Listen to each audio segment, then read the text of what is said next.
రాజకీయంగా తమ ప్రత్యర్థుల్ని దెబ్బకొట్టడానికి ఆంధ్రప్రదేశ్ రాజకీయాలనే కాదు, ఈ దేశంలో ఏ రాజకీయ పార్టీ అయినా, ఏ రాజకీయ నాయకుడైనా అత్యంత హీనమైన స్థితికి వెళ్ళటానికి, తమని తామే హాని చేసుకోవడానికి కూడా భయపడని, ఆలోచించని దేశంలో ఉన్నాం మనం.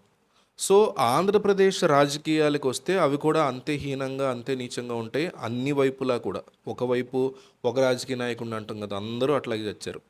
సో 2024 ఎన్నికల్లో గెలవటం కోసం చంద్రబాబు నాయుడు ప్రశాంత్ కిషోర్ని తీసుకుని నెత్తిన పెట్టుకున్నారంటే పరిస్థితి ఎంత దిగజారిపోయి ఉంది.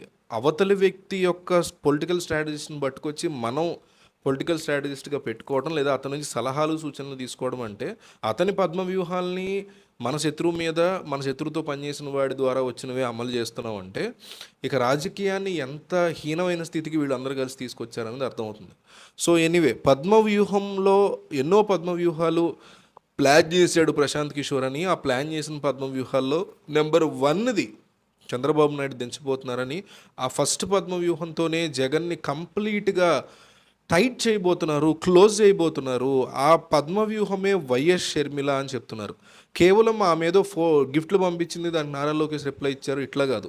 నేరుగా నారా లోకేష్ వెళ్ళి వైఎస్ షర్మిల్ని త్వరలోనే కలవబోతున్నారని, తెలుగుదేశం పార్టీకి సపోర్ట్గా ఇచ్చినా ఇవ్వకపోయినా ఏపీలో కాంగ్రెస్ పార్టీ అధ్యక్షురాలుగా ఆమెను దింపబోతున్నారని, అలా దింపడం వెనక ప్రశాంత్ కిషోర్ యొక్క బ్యాక్గ్రౌండ్ వర్క్ కూడా ఉందని తెలుస్తోంది. ఐఎన్డిఏఏతో అడపాదడప ఆచితూచి వ్యవహరిస్తున్నటువంటి ప్రశాంత్ కిషోర్ ఏపీ రాజకీయాల్లో కాంగ్రెస్ పార్టీ ఏం చేయాలనే దాని మీద ఇప్పటికే సలహాలు ఇస్తున్నారని, అది చంద్రబాబుకి ఫెచ్చింగ్ అయ్యేలాగా తాను ముందుకి అడుగులు వేస్తున్నారని తెలుస్తోంది. ఏపీకి వైఎస్ షర్మిల కనుక అధ్యక్షురాలు అయితే అది జగన్మోహన్ రెడ్డికి చాలా పెద్ద తలకాయనొప్పి అవుతుందని, ఎందుకంటే లాస్ట్ ఎన్నికల్లోనే అదే వ్యక్తికి సపోర్ట్ చేసి సొంత అన్నయ్య అయి ఉండి ఒక గొప్ప రాజశేఖర్ లాంటి గొప్ప నాయకుడు రాజశేఖర్ లాంటి బిడ్డలై ఉండి అదే వ్యక్తికి లాస్ట్ ఎలక్షన్లో సపోర్ట్ చేసిన వ్యక్తి ఇప్పుడు ఇంకో పార్టీకి అధ్యక్షురాలుగా మారి ఆ వ్యక్తి మీద ఎగనిస్ట్ అవుతుందంటే అతను ఎంత చెడ్డవాడో అర్థం చేసుకోండి. ఇట్లాంటి వాడిని మీరు నమ్మకండి అని ప్రజల్లోకి తీసుకువెళ్ళడమే ఈ పద్మవ్యూహం 1గా తెలుస్తోంది. ఆమెను ఎప్పుడైతే అధ్యక్షురాలుగా దింపుతారో కాంగ్రెస్ పార్టీ వాళ్ళు, చంద్రబాబు నాయుడు ఆయన పక్షం మీడియా దీని మీద కంప్లీట్ హైలైట్ చేయడానికి పడబోతున్నారు అని తెలుస్తుంది. ఇట్లాంటి కుట్రలు ఎన్నో చేస్తారు వీళ్ళు రాజకీయాల కోసం, గెలుపు కోసం. అప్పట్లో జగన్మోహన్ రెడ్డి కూడా ఇట్లాగే చేశారు. వైఎస్ వివేకానంద రెడ్డి మర్డర్ని చంద్రబాబు నాయుడు మీద తోసి నరకాసుర చరిత్ర అని సంబంధం లేకుండా సాక్షిలో, పత్రికల్లో రకరకాల వార్తలు వండి వారించి చంద్రబాబు సీఎంగా ఉన్న టైంలో ఇష్టం వచ్చినట్టు ఏకిపారేశారు. అంతేకాకుండా పింక్ డైమండ్ అనేటువంటి ఒక కొత్త అంశాన్ని కూడా తెర మీద తీసుకొచ్చారు. ఇప్పటికీ కోడికత్తి కేసులో తప్పెవరిది అనేది తేలకుండా ఉండిపోయింది.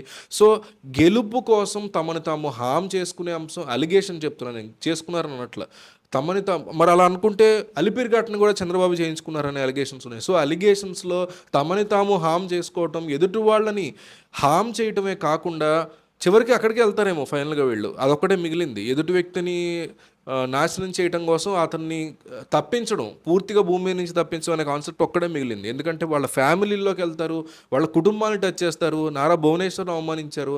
ఇప్పుడు వీళ్ళు రివర్స్లో షర్మిల్ని ఉపయోగించుకుని జగన్ మీద కక్షసారం చర్యలు చేస్తున్నారు. కేవలం ఎలక్షన్లో గెలిచి ప్రజలు ఇచ్చిన ట్యాక్స్ మనీని తినడం కోసం, అధికారం అనే ఒక మత్తుని అనుభవించడం కోసం వాళ్ళు చేస్తున్నటువంటి అందరు వైపులా ఉన్న రాజకీయ నాయకులు చేస్తున్నటువంటి హీనమైన అంశాల్లో ఇది కూడా ఒకటి. దానికి ప్రశాంత్ కిషోర్ లాంటి వాళ్ళు స్ట్రాటజిస్టులు అప్పట్లో ఇదే స్ట్రాటజీలు, ఇందాక చెప్పిన నెగిటివ్ స్ట్రాటజీలు, చంద్రబాబును దారుణంగా టార్గెట్ చేయడం, అవన్నీ అదే ప్రశాంత్ కిషోర్ ఇప్పుడు మళ్ళీ షర్మిలకు సంబంధించి కూడా అదే పద్మవ్యూహం ఇచ్చాడని, త్వరలోనే ఇది అమలు చేయడానికి చంద్రబాబు నాయుడు సిద్ధపడుతున్నారని తెలుస్తోంది. ఇన్ని పద్మవ్యూహాలు కనుక అమలు చేస్తే ఇది 1 అనుకుందాం, ఇంకా త్వరలో చాలా రాబోతున్నాయట జగన్ టార్గెట్గా. సో వీటన్నిటిని జగన్ తట్టుకుని నిలబడగలరా, లేదా జగన్ తీసుకురాబోయే కొత్త బ్రహ్మాస్త్రాలను తట్టుకుని చంద్రబాబు నిలబడగలరా? ఏపీ రాజకీయం 3 నెలల్లో రిజల్ట్ రాబోతోంది. ఆ రిజల్ట్ ఏంటనేది మీరు చెప్పండి. చంద్రబాబు విల్ విన్ లేదా జగన్ విల్ విన్ అని మీ అభిప్రాయాన్ని కామెంట్లో ఖచ్చితంగా తెలియజేయండి. ఏపీ ప్రజలు మనసులో ఏముంది, పొలిటికల్గా మీకున్న నాలెడ్జ్ మొత్తాన్ని కూడా ఒక కామెంట్లో రాయండి. మనం దాన్ని చదివి దాన్ని విశ్లేషించే ప్రయత్నం చేద్దాం. వీడియో చూసి వెళ్ళిపోకుండా కంపల్సరీ కామెంట్ చేయండి.